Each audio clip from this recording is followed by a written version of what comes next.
Lamentações de Jeremias.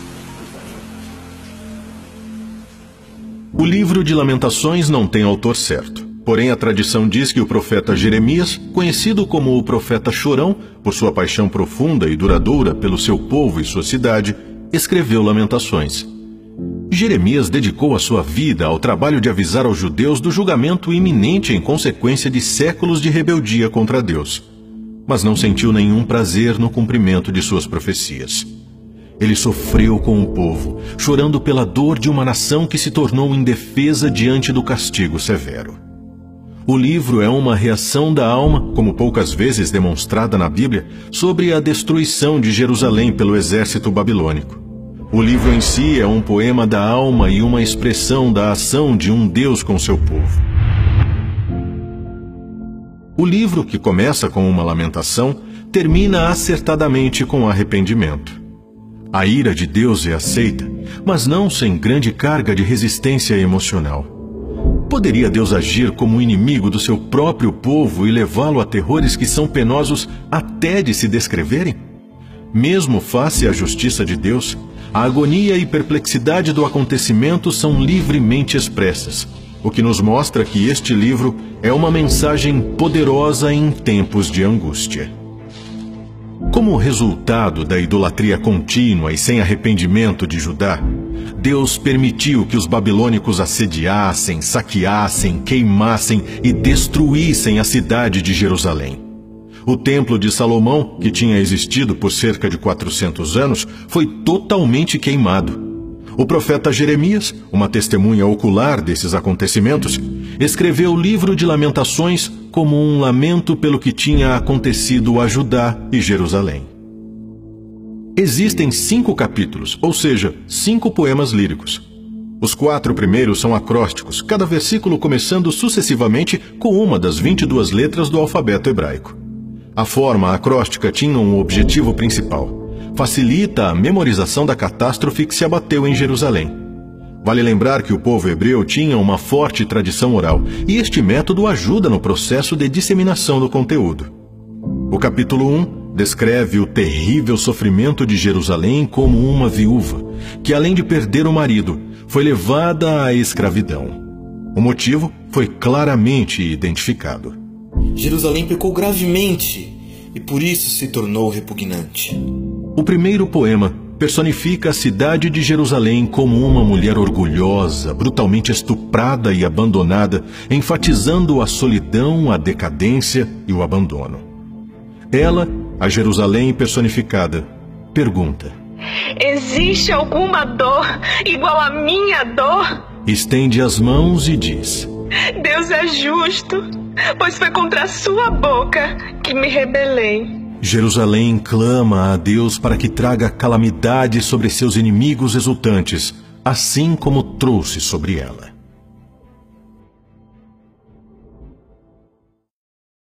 O capítulo 2 fala de Jerusalém como uma mulher velada em luto, chorando no meio das ruínas. É um poema fúnebre. Um poema que fala sobre o papel divino neste castigo. Deus castigou seu povo. O sofrimento não foi por acaso e não foi atribuído a causas naturais ou políticas.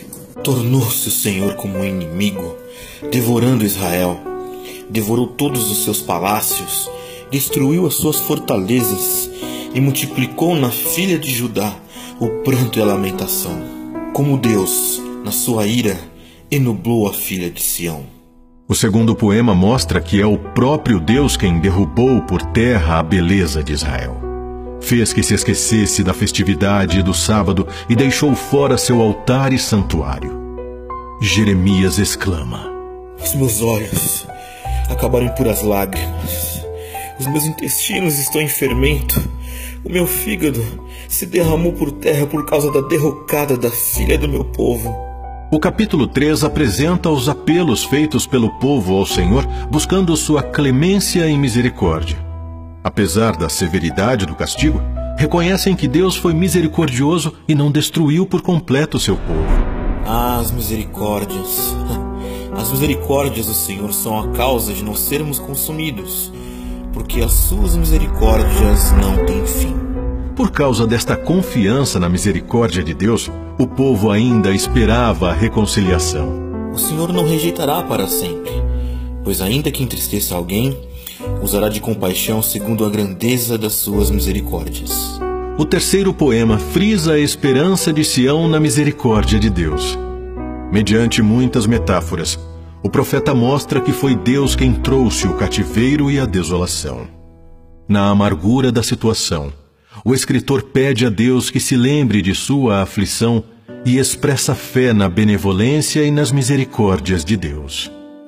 Com lágrimas amargas, o profeta relembra que seus inimigos estavam à caça dele como atrás de um pássaro. Entretanto, Deus aproximou-se dele no poço e lhe disse: Não tenhas medo. O profeta invoca a Deus para que responda ao vitupério do inimigo. Perseguirás em ira e os aniquilarás de debaixo dos céus do Senhor Deus. O ponto alto do capítulo são os versículos de 21 a 26, ao focalizar a bondade incondicional de Deus, o Senhor Deus. Ele é o eterno, o altíssimo de toda a esperança, do amor, da fidelidade e da salvação. Graças ao grande amor do Senhor é que não somos consumidos, pois suas misericórdias são inesgotáveis. Renovam-se a cada manhã, interminável é a sua fidelidade. Ele não é um Deus desinteressado, mas um Deus que libertará todos aqueles que se voltam para Ele, que admitem que não podem fazer nada para ganhar seu favor e clamam ao Senhor por sua misericórdia para que não sejam consumidos.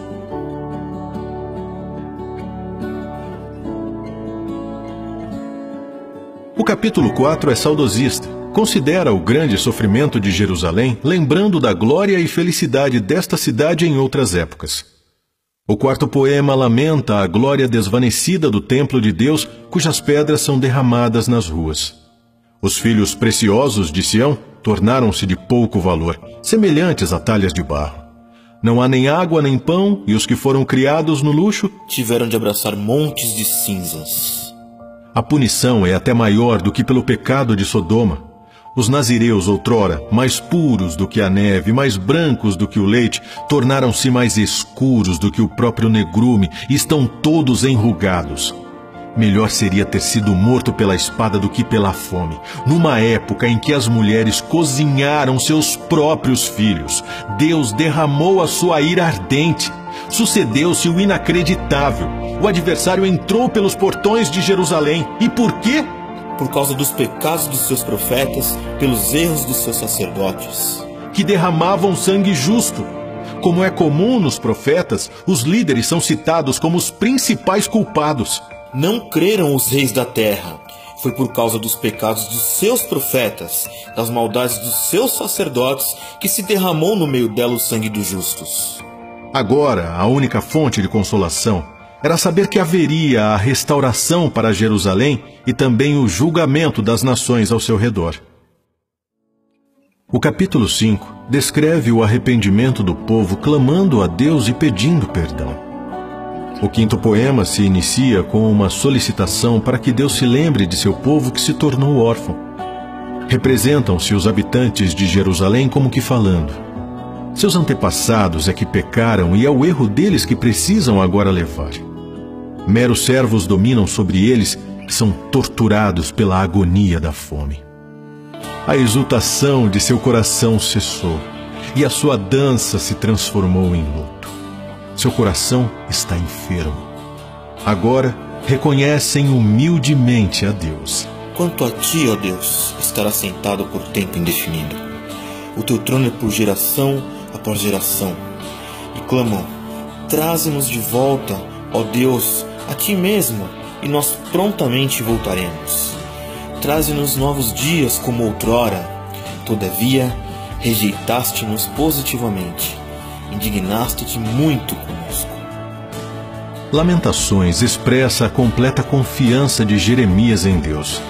Na mais extrema angústia e esmagadora derrota, sem haver absolutamente esperança de conforto de alguma fonte humana, o profeta aguarda a salvação da mão do grande Senhor do universo. Lamentações deve gerar em todos os verdadeiros adoradores a obediência e integridade, dando ao mesmo tempo aviso temível concernente àqueles que desconsideram a revelação de Deus por meio de sua palavra.